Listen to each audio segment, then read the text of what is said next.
Karena kebanyakan orang kalau pas lagi libur itu kan mereka masak di rumah kan, tapi gado-gado kan mungkin mereka tidak terlalu bikin toh.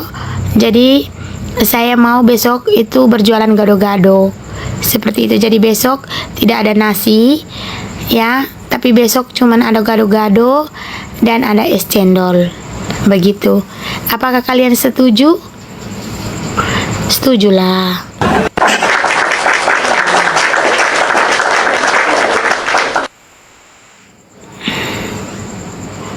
Yo iya, setuju iya sayang.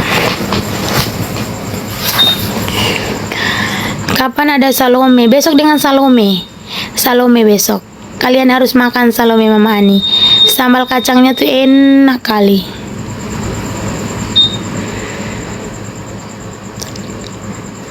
Pakai gorengan iya ya. Besok pakai gorengan enak kali gue rasa.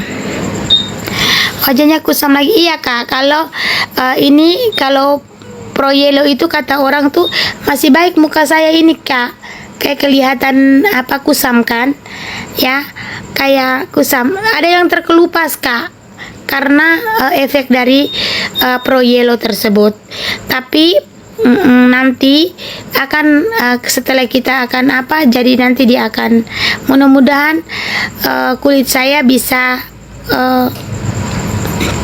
secerah.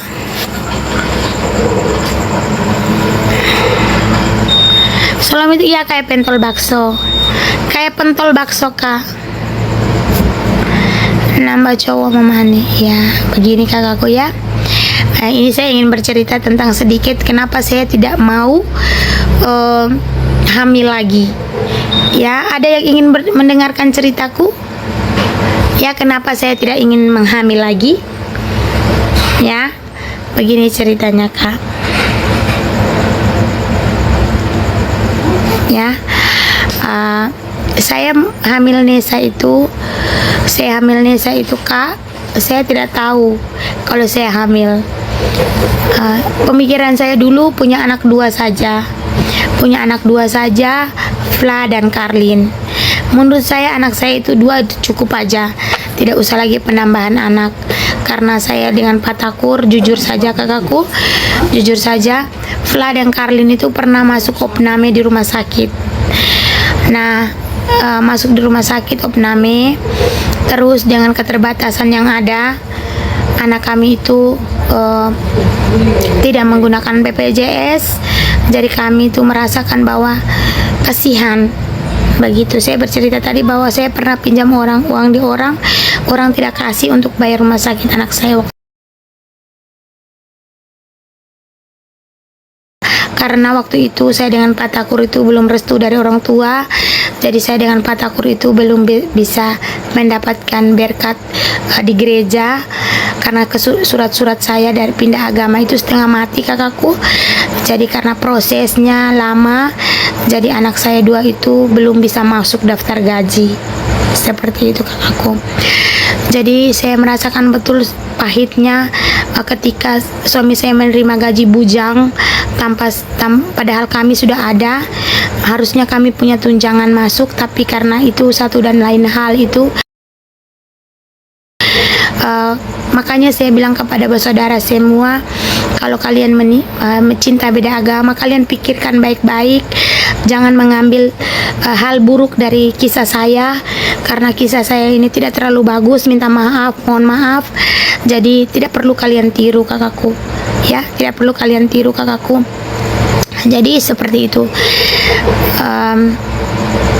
jangan tiru untuk anak-anak muda, untuk anak-anak yang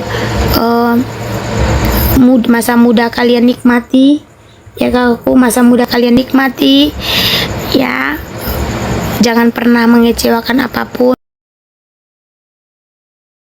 Seperti itu, apa yang saya ambil itu yang saya jalani, seperti itu. Jadi saya tidak pernah setengah-setengah, seperti itu kakakku ya.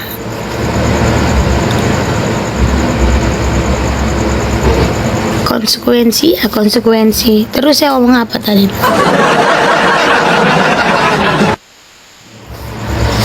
Semangat Mama Nia. Iya, betul kakakku. Jadi seperti itu. Kalau umpamanya waktu itu saya mau dua waktu itu anak pertama belum dapat bebek, sekarang sudah kakakku, sekarang sudah kakak. Ini saya ceritakan yang dulu, yang waktu kami sementara susah-susahnya seperti itu. Jadi saya bilang Karlin, saya hamil Nesa itu, saya hamil Karlin. Yang Fla dan Karlin ini bedanya 2 tahun kakakku, bedanya 2 tahun. Kakak bayangkan saja, beda 2 anak beda 2 tahun. Kita hidup di kos dengan gaji suami bujang, terus ada potongan dari bujang yang dia bawa, potongan gaji dari bujang yang dia bawa. Jadi saya hidup dulu dengan sisa gaji saja. Saya hidup dengan sisa gaji saja kakakku. Saya hidup dengan sisa gaji, mana anak saya minum harus terpaksa harus si Fla itu harus susu formula karena belum 2 tahun, belum usianya 2 tahun saya hamil Karlin, jadi harus minum susu formula. Apapun yang terjadi harus minum susu formula. Jadi saya berhentikan pampersnya, saya tidak akan menjawab dulu pertanyaan-pertanyaannya sayangku. Saya akan bercerita dulu sayang ya.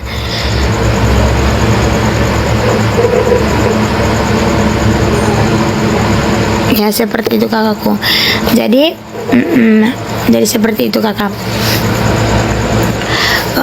Bagaimanapun caranya anak saya ini, si Fla ini harus kita kasih minum susu. Jadi seperti itu. Jadi saya berhentikan pampersnya. Saya ajar dia untuk 1 tahun lebih itu Fla saya sudah ajarkan untuk pipis supaya berhenti dulu pampers, supaya bisa menutupi susu. Ya susu kakakku.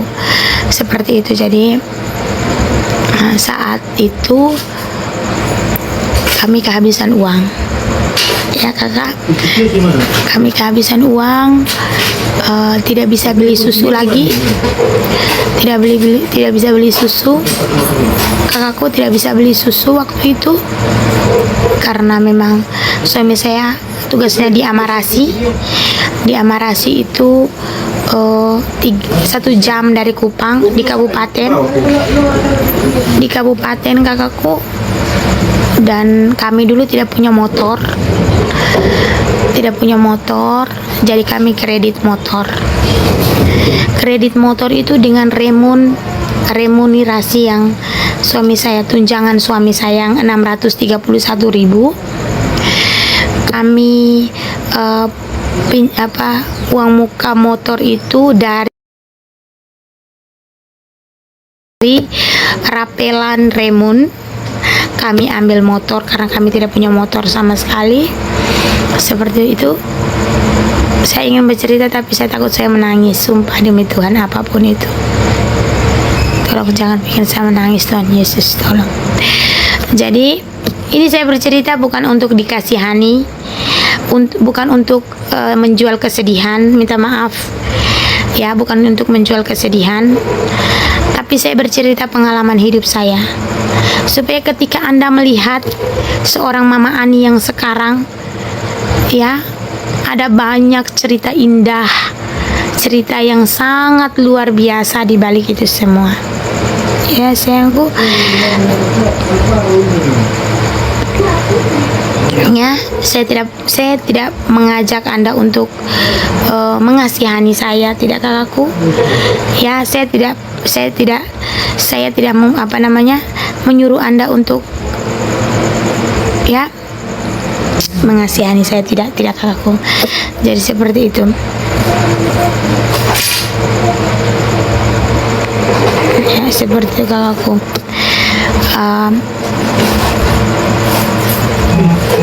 Terus saya kasih susu Omela, susu kaleng, susu saset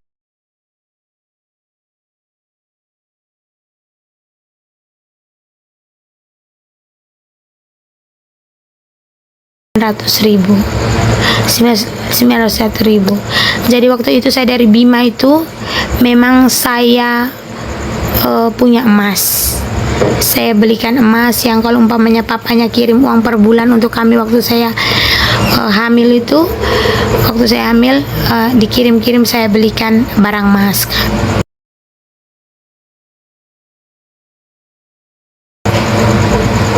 Ya, seperti itu. Jadi saya gade barang emas saya itu, saya gade.